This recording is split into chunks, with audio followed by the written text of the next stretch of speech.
Урматтуу Жалал Абад областынын Алапа районунун ынтымак айыл өкмөтүнүн тургундары, бүгүнкү Курбан айт майрамыңыздар менен чын жүрөктөн куттуктайбыз. Көкташ Көксерегенин жалпы ынтымак айыл өкмөтүнүн атынан, администрациянын атынан куттуктайбыз. Барыңыздардын ишиңиздерге ийгилик, ден соолук, ар дайым кыргыз элибиз тынч болсун, токчулук болсун, молчулук болсун. Бүгүнкү күндө Асылбек агабыз элге ыйыксан кылып атыптыр, ошону бүгүн тапшырып коюуга уруксат этесиздер. Анда эмесе сөздү Асылбек агабыздын досу Аманат Касымбекке берсек. Саламатсыздарбы, ынтымак айылынын тургундары, жалпы кыргыз элим, бүгүнкү Курбан айт майрамыңыздар менен куттуктайм. Элибизге тынччылык, молчулук, токчулук берсин, ынтымак берсин, ден соолук берсин. Асманың ар дайым ачык болсун. Ушул классташым досум Асылбек Булакбашы айылынын 2 тургунуна ыйыксан кылып жардам колун узатты эле. Ошол акчаларды мага келип жеткен. Ошолду мен уруксат берсеңиздер тапшырып койсом, 100 миңден 2 үй бүлөгө ушу кайрымдуулук жасады. Ошону тапшырып коеюн. Бул сизге.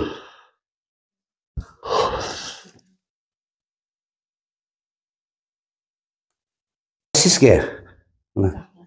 Аз болсо да көптөй көрүп, керегиңиздерге жаратыңыздар, Мен Булакбашы айылында Төлөш Кушатова Гүлмира.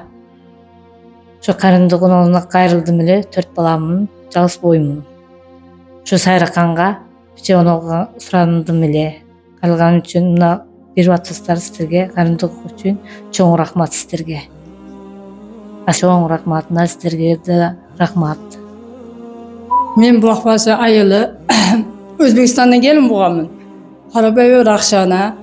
Мен 11 жыл жашап атырам, 3 та кызым бар. Асылбекке рахмат. Мен колумда жок дүйрөс. Муроза фусам мен да жакшылык бергениге Куда кайсы рахмат.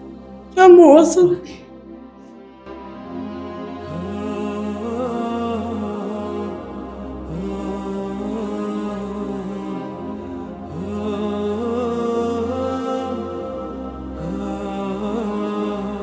Саламатсыздарбы, урматтуу ынтымак айылынын тургундары, Көкташ Көксерек айылынын тургундары, барыңыздарды бүгүнкү Курбан айт майрамы менен чын жүрөктөн куттуктайм.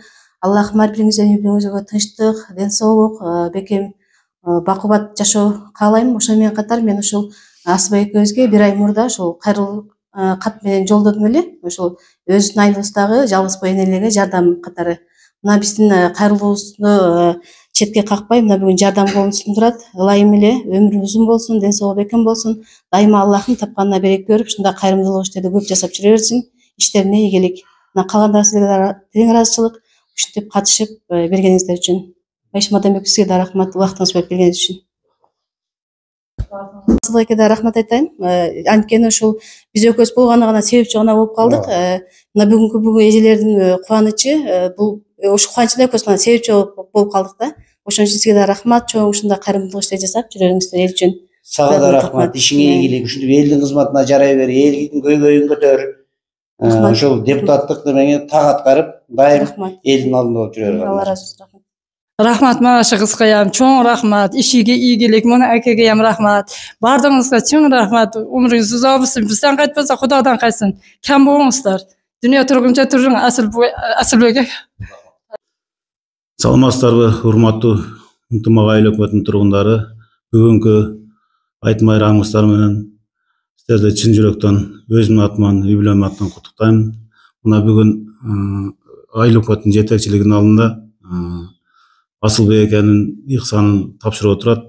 Асылбек эке да буга чейин бир нече сан жеткис ыйыксандарды кылды. Канча ыйыксан кылса, ошончо Алла Таала Асылбек экеге да бере берсин. Чоң рахматты айттын алдынан. Саламатсыздарбы, урматтуу ынтымак айыл өкмөтүнүн айыл аймагынын жалпы тургундары, барыңыздарды ошол бүгүнкү Курбан айт майрамыңыздар менен чын жүрөктөн ошол ынтымак айыл өкмөтүнүн атынан, жана ошол аппараттын атынан куттуктайбыз. Дайыма эле ошо элибизде, жерибизде тынчтык, амандык боло берсин. Мамлекетибиз өсүп өнүгө берсин. Ошол жүрөктөрүбүз ыйманга толуп, ошол жакшылыктарда гана жүрө берели. Анда ошол бүгүн Курман айттын урматына ошол Муратбеков Асылбек агабыз ошол өзүнүн эки санын кылып биздин айыл тургундарына жардам көргөзүп отурат. Дайыма ошол иштерин ийгиликтер боло берсин. Мындай эксандардын ошол мүмкүнчүлүгү болсо ошол эксандарды кылып ошол жүрө берсин, ошол эл журт тынч болобу да. Рахмат чоң.